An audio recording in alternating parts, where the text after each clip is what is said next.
एक गैर सरकारी कुत्ते ने सरकारी कुत्ते से अत्यंत दयनीय हालत में कहा, हुजूर हुजूर मुझे भी दुम हिलाने के नियम बताओ। तो सरकारी कुत्ता गुर्रा कर बोला, पहले चाय पिलाओ। कॉमेडी के वीडियोस देखने के लिए हमारे चैनल को लाइक और सब्सक्राइब करें।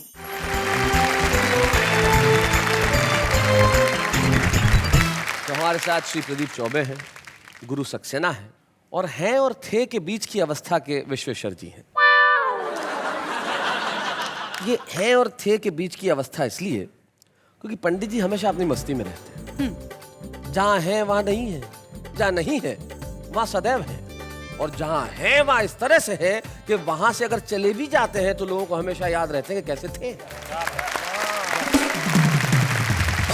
प्रदीप जी, आप पहली बार पंडित विश्वेश्वर शर्मा से कब मिले थे? पहली बार याद तो नहीं आता, लेकिन पहली बार ही मिला था। वो क्या प्रतिक्रिया रही थी आपकी? जिस समय मुझे याद आ रहा है कि जब उनसे मैं पहली बार मिला था, मैं उनकी गोद में था। वाह। तो प्रतिक्रिया तो उनकी, पूछो मुझसे क्या पूछते हैं। और प्रदीप जी, मैं जानता हूं कि आपने गोद में क्या किया होगा जिससे इनकी प्रतिक्रिया रही होगी। बिल्कुल बिल्कुल, क्योंकि आप सदैव जहां जाते हैं अपने निशान और अपनी छाप छोड़ ही देते हैं। लेकिन कुछ लोग होते हैं जो शब्दों के अर्थ कमाल के निकालते हैं। हम कहते हैं कि आप बड़े आदमी हैं, बड़े आदमी हैं, बड़े आदमी। वो कहते हैं काय के बड़े हैं? अगर दही में पड़े हैं। अगर दही में पड़ा है तो वो दही बड़ा है, वो बड़ा नहीं हो सकता। ऐसे शब्दों के अर्थ निकालने वाले बड़े कवि प्रदीप चौबे हमारे बीच में। हम जोरदार तालियों से स्वागत करें प्रदीप चौबे जी।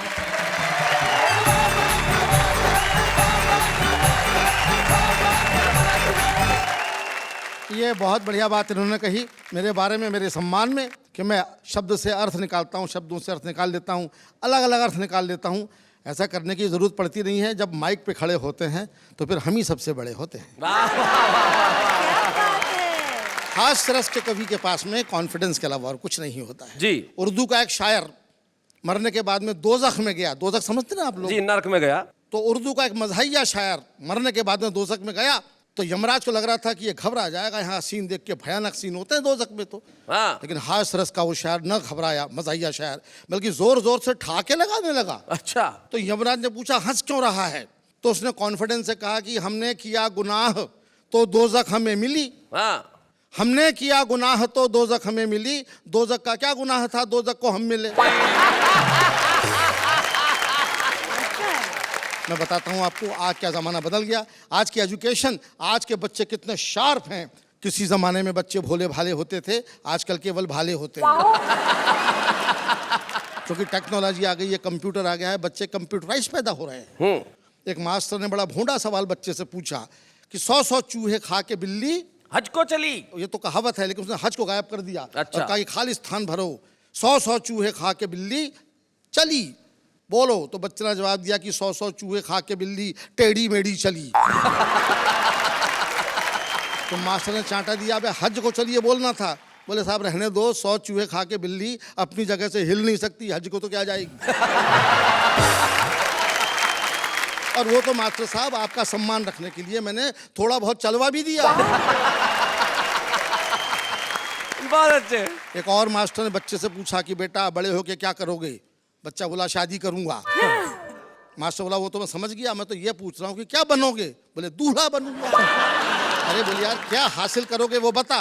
बोले दुल्हन हासिल करूंगा।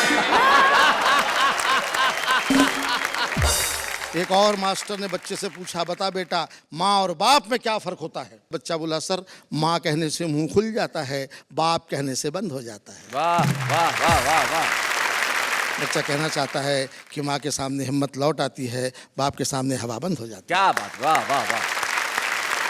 हम लोग तो कविताओं में एक्सपेरिमेंट करते हैं जी। जिंदगी एक्सपेरिमेंट का ही दूसरा नाम है। मुझे याद है कि एक जेल के अंदर रामलीला मनाई गई, तो एक्सपेरिमेंट में जेलर को लक्ष्मण बना दिया। अच्छा। दूसरे दिन जेलर जो लक्ष्मण बना था सस्पेंड होकर रो रहा था। किसी ने पूछा क्या हुआ? बोले जिस कैदी को हनुमान बनाया था वो बूटी लेके लौटा ही नहीं।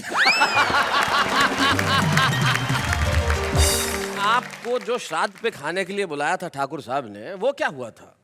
वो ठाकुर साहब ही नहीं रहे। इन्होंने याद दिलाया है साहब, मैं भी ब्राह्मण हूँ, ग्वालियर में मेरी भी अच्छी रेपुटेशन है। अच्छा। श्राद्ध पक्ष में मैं काफी ओवर बुक हो जाता हूँ। एक ठाकुर साहब मेरे पड़ोस में रहते हैं, श्राद्ध पक्ष में आए, बोले चौबे जी मेरे पिताजी का श्राद्ध है, आपको खाना खाने आना है। मैंने कहा ठाकुर साहब मैं श्राद्ध का नहीं श्रद्धा का खाता हूँ। क्या बात है, वाह वाह वाह वाह वाह, बहुत अच्छे। वो समझा नहीं, बोले क्या मतलब? मैं कहा जब तेरे पिताजी जिंदा थे तब कभी क्यों नहीं बुलाया? तब कभी नाश्ते पे भी नहीं बुलाया, मरने के बाद में डायरेक्ट लंच पे बुला रहा है। मैं तेरे पिताजी का एजेंट हूँ क्या? मैंने कहा मैं तो नहीं आ रहा। तो ठाकुर बुरा मान गया, बोले नहीं आओगे तो अगले साल तुम्हारा ही मनेगा। इस बात से मैं टेंशन में आ गया। मैं उसके पिता के श्राद्ध में खाना खाने गया, पालती मार के बैठा, 3 घंटे तक नॉन स्टॉप खाया। अच्छा।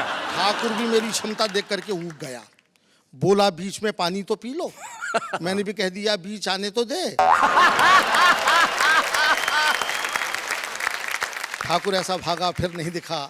इस देश में पेट की अनंत संभावनाएं हैं, पेट में कुछ भी कितना भी जा सकता है। मुझे याद है एक हाथी का ऑपरेशन हुआ, ऑपरेशन के बाद में डॉक्टर ने नर्स से पूछा अपने औजार तो गिन लिए, पूरे तो हैं? नर्स बोली डॉक्टर साहब औजार तो पूरे हैं मगर छोटे वाले डॉक्टर साहब नहीं दिख रहे। तो ये जो मेरा फूला हुआ पेट आप देख रहे हैं, ये खाने के मारे नहीं मस्ती के मारे फूला हुआ है। लोग समझते हैं बहुत ज़्यादा खाता हूँ, यकीन कीजिए मैं बहुत कम खाता हूँ। लोगों के गम खाता हूँ, हिंदुस्तान की हालत पर रहम खाता हूँ। आप मेरा भरोसा करें तो मैं आपकी कसम खाता हूँ। क्या बात, वाह वाह वाह वाह वाह। आज का ये एपिसोड चूंकि यात्राओं को लेकर के है, ज़िंदगी में तमाम यात्राएं अलग अलग प्रकार की होती हैं।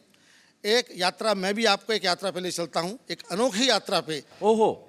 साइंस कहता है कि मरने के बाद में 2 घंटे बाद दिमाग कोलैप्स होता है, दिल तुरंत कोलैप्स होता है, इसलिए आदमी मर जाता है। जी। मेरे मरने के बाद में क्या हुआ, जो कुछ मैंने देखा वो फैंटेसी आप मेरी आंखों से मेरी ज़बान से सुनिए। जी सर। हम अपनी शव यात्रा का आनंद ले रहे थे, लोग हमें ऊपर से कंधा और अंदर से गालियां दे रहे थे। एक धीरे से बोला साला क्या भारी है, दूसरा बोला भाई साहब ट्रक की सवारी है। अच्छा। और ट्रक ने भी मना कर दिया तो हमारे कंधों पे जा रही है। एक हमारे ऑफिस का मित्र बोला कि इसे मरना ही था तो संडे को मरता, कहाँ मंडे को मर गया बेदर्दी, कमबख्त एक ही तो छुट्टी बची थी, कमबख्त ने उसकी भी हत्या कर दी। क्या बात, वाह वाह वाह वाह वाह। एक और बोला कि हाँ यार काम तो हमारा भी लटक गया, आज बिजली का बिल जमा करने की लास्ट डेट थी तो यहाँ पर अटक गया, अब कल जो पेनल्टी भरना पड़ेगा उसका पैसा क्या इसका बाप देगा। एक नव विवाहित मित्र बोला कि तुम्हारा काम भी कोई काम था, हमारी तो सोचो, हमारा तो बीवी के साथ हनीमून का प्रोग्राम था। अब पहाड़ों और घाटियों का सुख छोड़ के धूप में खड़े हैं, जेब में एयर कंडीशन के 2 टिकट बेकार पड़े। क्या बात है, वाह वाह वाह वाह। एक मित्र जो वाकई दुखी हो रहा था, बेचारा फूट फूट के रो रहा था, उससे किसी ने पूछा क्या तेरा मरने वाले से इतना प्रेम था जो उसके लिए थोक में आंसू बहा रहा है? वो बोला मरने वाले को मारो गोली भाई साहब, हमको तो अपना 100 रुपए का नोट याद आ रहा है। अच्छा। हमने अपने बाप से लेके दिया था और अभी तो उसका ब्याज भी नहीं लिया था कि ये इंटरवल भी मर गया। अच्छा। साला हमारे लिए कितना टेंशन कर गया। अब तुम हमारे बाप को नहीं जानते, इतना कंजूस है कि लोग हमको उसका बेटा ही नहीं मानते। अब बताओ ऐसी लड़की में ये मर लिया, अब हम अपने बाप को क्या मुंह दिखाएंगे? उनको पता चलेगा तो 100 रुपए के लिए हमको बेच आएंगे। क्या बात है, वाह वाह वाह। तभी हमारे मोहल्ले का कुल्फी वाला आगे आया और उसने अपना कंधा जैसे ही हमारी अर्थी को लगाया, कमबख्त के मुंह से आवाज आई ठंडी मीठी बर्फ मलाई। कोई पीछे से बोला कमाल है भाई, यहाँ पर भी धंधा, दुकान लगा रहे हो कि कंधा? वो बोला क्षमा करें, मुंह से निकल गया तो क्या करें। ऐसा नहीं कि मैं शव यात्रा के कायदे कानून नहीं जानता, मगर कमबख्त इस मुंह को क्या करूं जो नहीं मानता। जैसे ही कोई वजनदार सामान कंधे पर आता है, मुंह से बर्फ मलाई पहले निकल जाती है। क्या बात है, वाह वाह। दोस्तों जून का महीना था, हर आदमी पसीना पसीना था। एक अर्थी ढोऊ बोला ढोऊ? यार क्या भयंकर धूप है। अच्छा। दूसरा बोला मरने वाला भी बड़ा बेवकूफ है, मरा भी तो जून में, अरे इस समय तो आदमी को होना चाहिए देहरादून में। ये थोड़े दिन और इंतजार करता तो जनवरी में आराम से नहीं मरता। क्या बात है, वाह वाह वाह वाह। अपन भी जल्दी से घर भाग लेते, जितनी देर बैठते सर्दी में आग तो ताप लेते। हाय हाय हाय हाय, भाई क्या बात, वाह वाह वाह वाह, बहुत। भला मरने के लिए जून का महीना कितना बोर है। कोई बोला कि हाँ यार सर्दियों में मरने का मजा ही कुछ और है।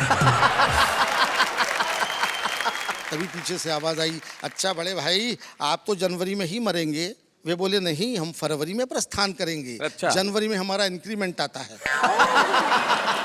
भला हिंदुस्तानी कर्मचारी भी कहीं अपनी वेतन वृद्धि छोड़ के जाता है? क्या बात? तभी शायद किसी को श्मशान दिखा, वो मारे प्रसन्नता के चीखा कि राम नाम सत्य है। एक अधमरा बोला कि भैया दरअसल मर तो हम रहे हैं, मुर्दा तो साला अपनी जगह मस्त है। मस्त है भाई, क्या बात है, वाह वाह वाह।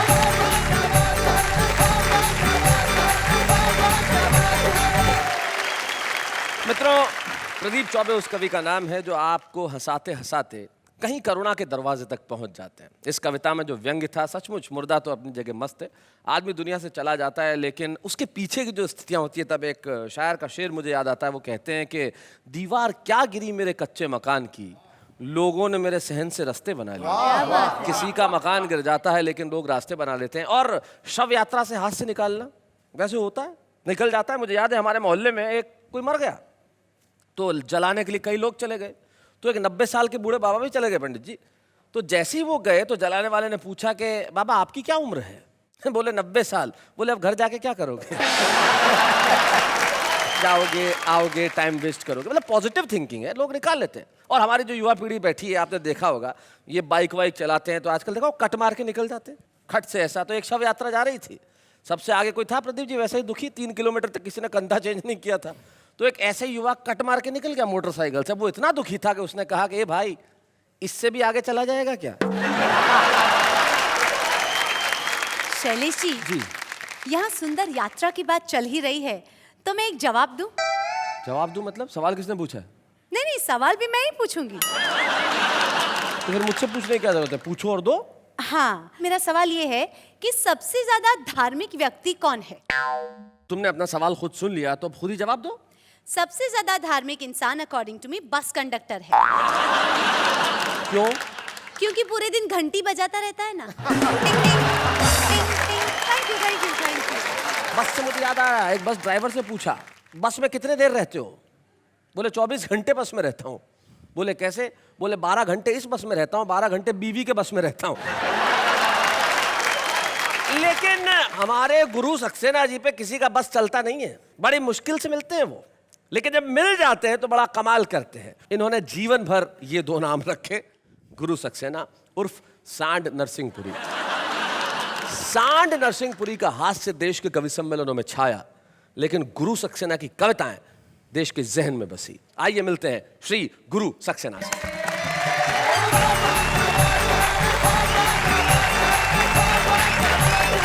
यात्रा के ऐसे अनेक संस्मरण होते हैं।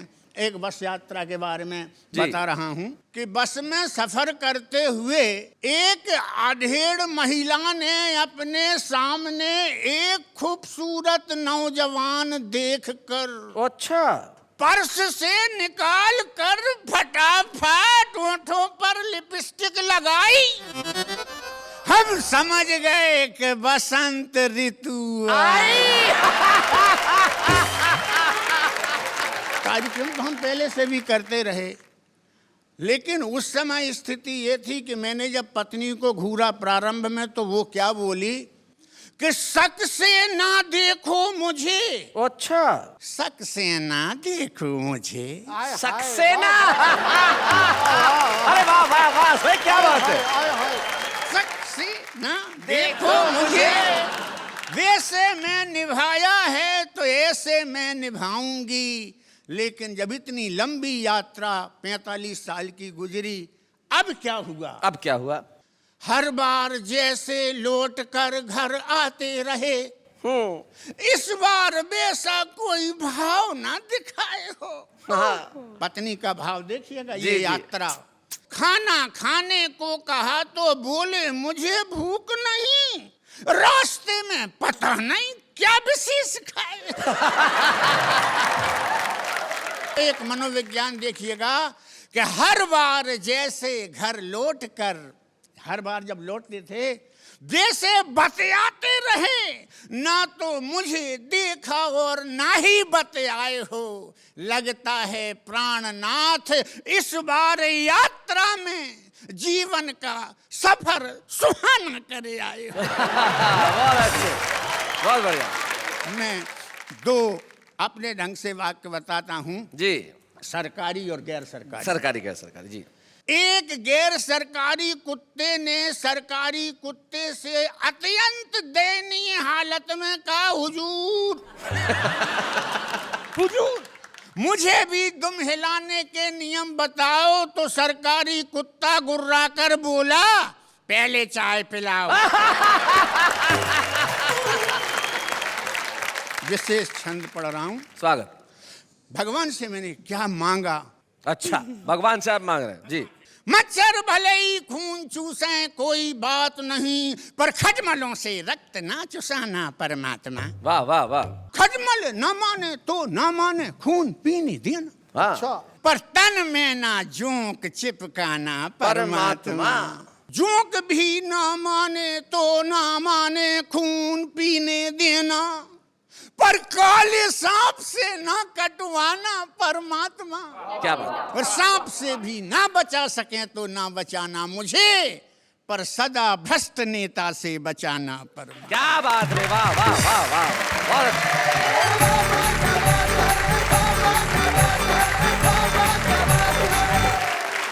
मैं निशब्द हूँ, जी। आपकी तारीफ कैसे करूँ गुरुजी? वाह वाह क्या बात है। पर्याप्त है जी। बच्चन साहब भी बता गए हैं कि इस उम्र में आदमी निशब्द हो ही जाता है, और आपको देख के तो वैसे भी बच्चन साहब याद आने थे, क्योंकि आपकी दाढ़ी लगभग वैसी ही है। बुलाते हैं एक ऐसे प्रखर गीतकार को जिसने किसी जमाने में लिखा कि नाव कागज की गहरा है पानी, लेकिन इन दिनों वो जो करते हैं वो ऐसा कमाल का करते हैं, जिसे अंग्रेजी में पैरोडी कहा जाता है और हिंदी में कहा जाता है प्रतिगीत। एक गीत पे कुछ ऐसा गीत लिख देना जो लोगों को उठा के लगाने पे मजबूर कर दे, और मजबूर कर दे तालियां बजाने के लिए। तो आइए हम मिलते हैं पंडित विश्वेश्वर शर्मा से।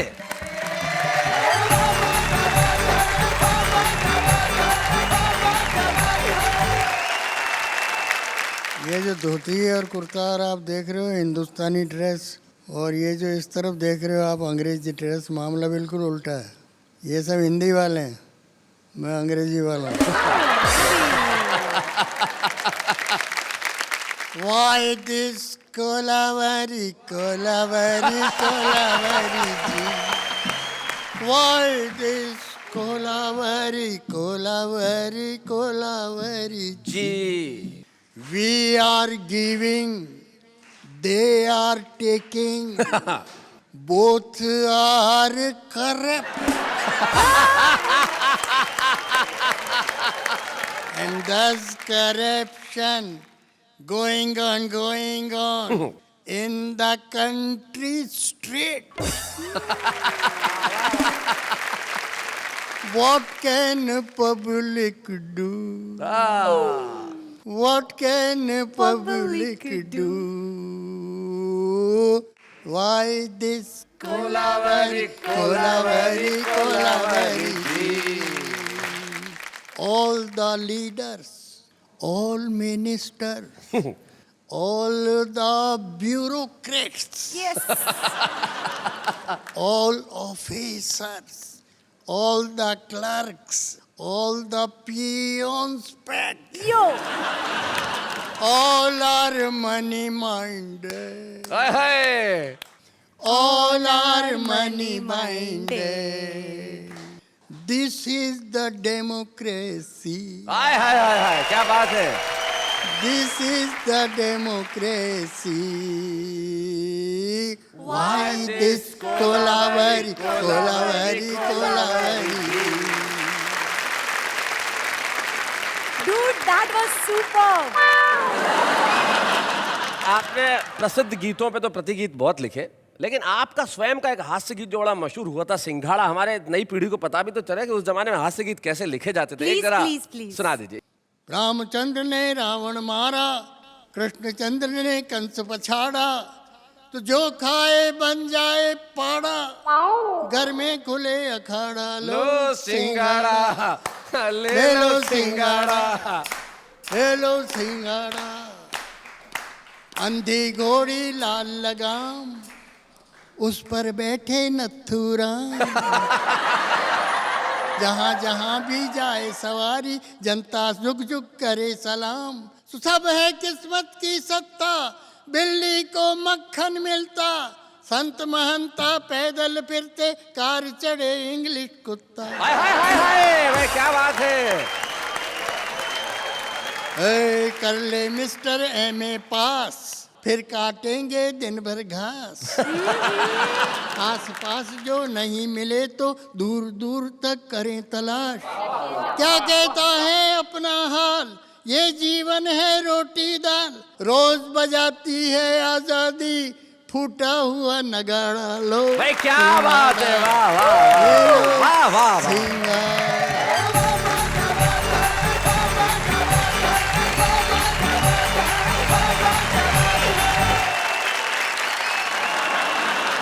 भाई पंडित जी क्या बात है, आपने कमाल किया। और मैं जानता हूं कि पूरी कविताओं में जो तालियों से आपको ऊर्जा नहीं मिली होगी वो नेहा की दो। चलिए कमाल कर दिया। लेकिन पंडित जी आप जिस ढंग से पढ़ रहे थे, जिस अंदाज से पढ़ रहे थे, तो मुझे मेरी कविता की दो पंक्तियां याद आती है जो मैं आपको समर्पित करना चाहता हूं कि छत नहीं रहती, दहलीज नहीं रहती, दीवार और दर नहीं रहता, घर में बुजुर्ग ना हो तो घर घर नहीं रहता। वाह क्या बात है। मैं हम बात कर रहे हैं यात्राओं की। जीवन में यात्राएं करना बड़ा कठिन हो गया है साहब, पेट्रोल और डीजल ने मार डाला है। पता है शैलेश जी, मुझे तो यही लगता है कि फ्यूचर में कार फ्री मिलेगी पर पेट्रोल के लिए लोन लेना पड़ेगा। वाह क्या बात है। जिंदगी में बिल्कुल सही बात पहली बार तुमने कही है और बहुत अच्छे ढंग से कही है। बिल्कुल आगे के दौर की ठीक सोचती है ये। लेकिन जिंदगी में आगे के दौर के बारे में हमें ये सोचना भी चाहिए कि आज के दौर में क्या कुछ अच्छा हो कि आगे का दौर भी अच्छा बना रहे। हाँ। और उसके लिए जरूरी है कि कविता के क्षेत्र के अंदर कुछ ऐसे अच्छे चेहरे आए, कुछ ऐसे अच्छे नए लोग आए जो छुपे रुस्तम में आज तो लेकिन कल को बड़ा नाम करने वाले हैं साहब। बुलाते हैं आज की हमारी छुपे रुस्तम यानी कि मुमताज नसीम को।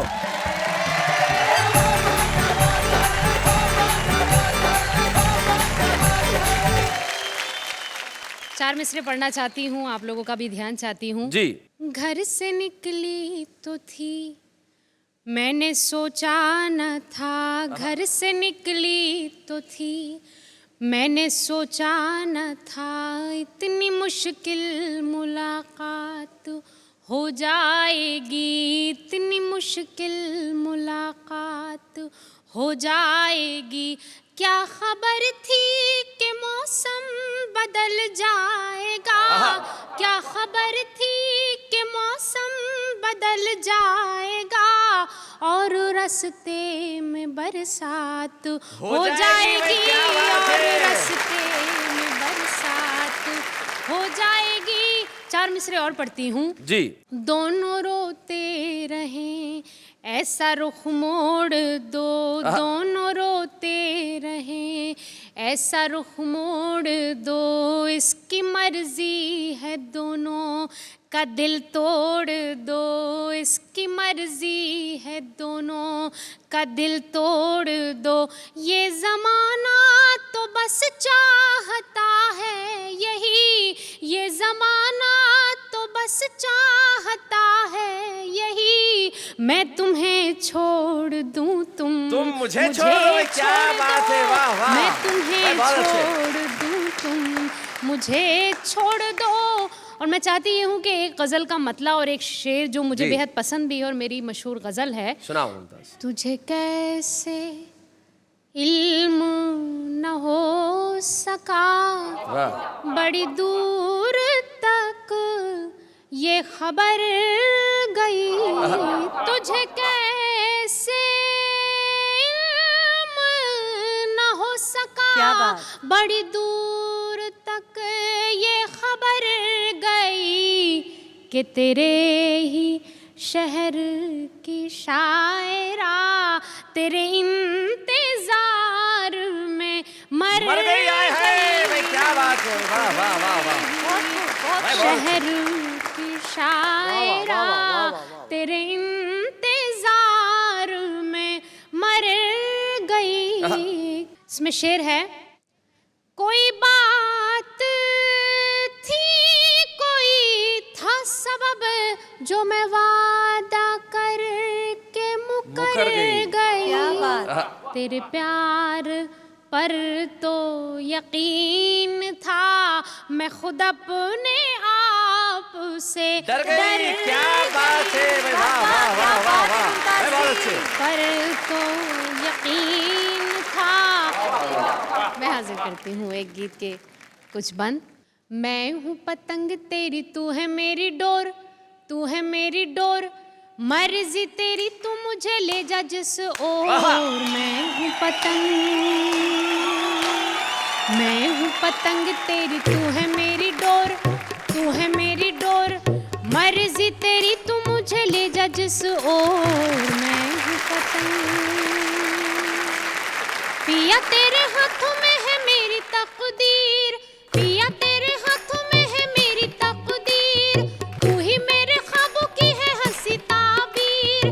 पलकों पे जलते हैं उम्मीदों के चिराग, मन के दरीचे में है तेरी तस्वीर। मुझसे न छुपना, मुझसे न छुपना कभी मेरे चित चोर। मैं हूँ पतंग, मैं हूँ पतंग तेरी, तू है मेरी डोर, तू है मेरी डोर, मर्जी तेरी तू मुझे ले जा जिस ओर। मैं हूँ पतंग। वाह वाह मुमताज। बंद हाजिर करती हूँ। जी।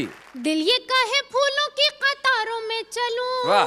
दिल ये काहे फूलों की कतारों में चलूं, शौकी भरी मस्त बहारों में चलूं, चांद के जजीरे में बनाऊं एक घर। क्या बात है। साथ लिए तुझको सितारों में चलूं, साथ लिए तुझको सितारों में चलूं, झूम झूम गाए, झूम झूम गाए यही मन का मेरे मोर। मैं हूँ क्या बात है। मैं हूँ पतंग तेरी, तू है मेरी डोर, तू है मेरी डोर, मर्जी तेरी तू मुझे ले जा जिस ओर। मैं हूँ पतंग। भाई क्या बात। बहुत खूब मुमताज जी, कुछ कहना चाहूंगी आपके लिए कि आपके अल्फाजों में और आपकी पेशगी में जो नज़ाकत है माशाल्लाह बहुत खूब है। बहुत बहुत शुक्रिया, बहुत शुक्रिया। मुमताज, आपने बिल्कुल ठीक कहा कि ये पता न था कि मौसम बदल जाएगा और इस तरह से बरसात हो जाएगी। निश्चित तौर पे आपके लिए आज से मौसम बदल गया जी। ये तालियों की बरसात जो है यहाँ पे, इस अवसर पे यही कह सकता हूँ कि आज हम आपको जो स्मृति चिन्ह देना चाहते हैं वो कलम ईश्वर करे उस कलम से बहुत ढेर सारी गज़लें निकलें, कविताएं निकलें और वो कविताएं और गज़लें पूरी दुनिया में आपका नाम रोशन करें। इन शुभकामनाओं के साथ हम लोग मिलकर करेंगे आज हमारे छुपे रुस्तम यानी कि मुमताज़ नसीम का सम्मान। मुमताज़ नसीम हमारे साथ।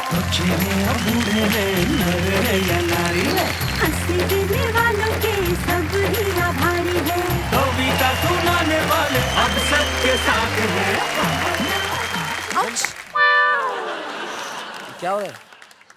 सलीशी मैंने गरम गरम कविता लिखी है, सुना दो, सुनिए साहब, सुना दो, सुनाइए। सुना दो, सुना Yes, दो। yes. जी जी जी जी।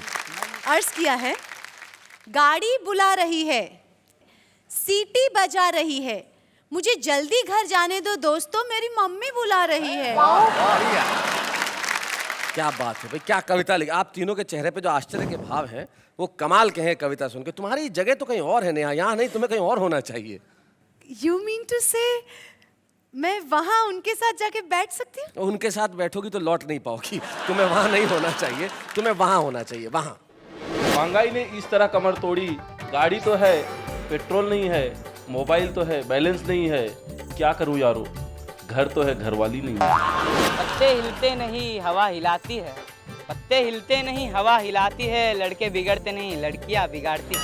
प्रॉमिस है मॉम की कमी मैं आपको कभी महसूस नहीं होने दूंगी, थप्पड़ मारकर भी मैं कभी आपको रोने नहीं दूंगी। तुम्हारी याद में रो रो के तब भर दिए, आप इतने बेशर्म निकले कि उसमें नहा के चल दिए। अगर तुम हो मेरे साथ तो ये दिल है आबाद, जाओ जाके कह दो तुम्हारे बाप से कि यही है तुम्हारा दामाद। आए हो मेरी जिंदगी में तुम पहाड़ बन के, मेरे दिल में यूं ही रहना पीपल के झाड़ बन के।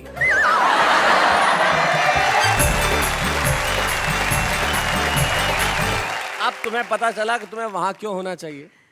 ताकि मैं उनको ज्यादा इंस्पिरेशन दे सकूं। जी नहीं, आम आदमी की कविता। करेक्ट। आम आदमी की कविता, आम आदमी की कविता। निश्चित तौर पे हर दिल में एक कवि होता है जो यहाँ था और ये जो तमाम कवि जिस ढंग से सुना रहे हैं, हम उस भावना को प्रणाम करते हैं। क्या बात है, और आप जैसा कि जानते हैं कि हमारे इस मंच पे हम एक कवि को सम्मानित करते हैं। तो आइए, आज के इस एपिसोड में मुझे बड़ी खुशी है, मध्य प्रदेश में एक बहुत छोटा सा नगर है नरसिंहपुर, वहाँ से एक कवि कुछ वर्षों पहले निकले, 40 वर्षों से हिंदी कवि सम्मेलन के मंचों पे अपनी धाक जमाई। मुझे बड़ी खुशी होगी कि आज हम इस मंच से आदरणीय श्री गुरु सक्सेना को सम्मानित करें। हम जोरदार तालियों से स्वागत करेंगे गुरु सक्सेना।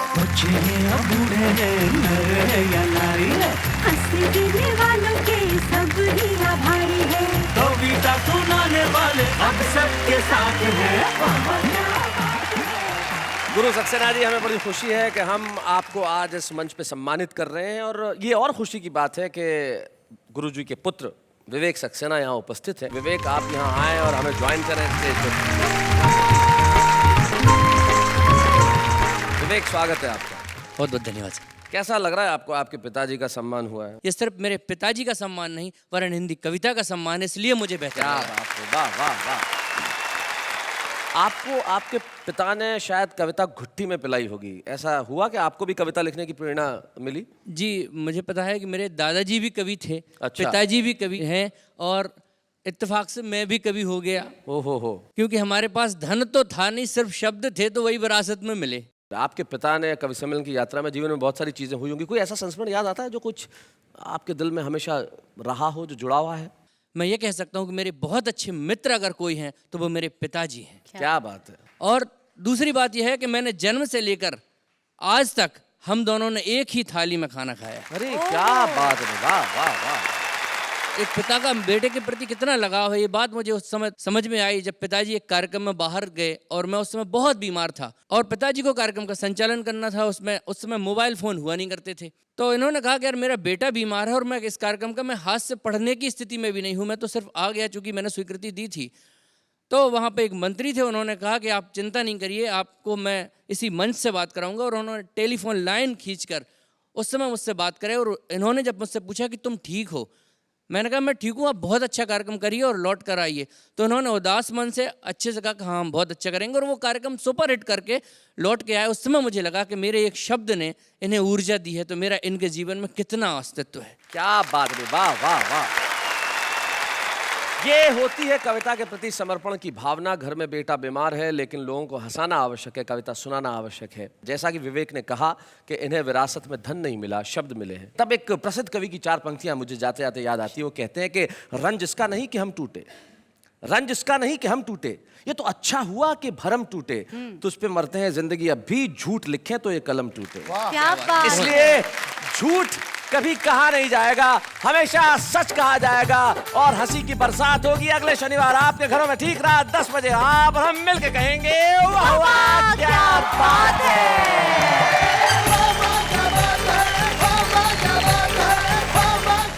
कॉमेडी के वीडियोस देखने के लिए हमारे चैनल को लाइक और सब्सक्राइब करें।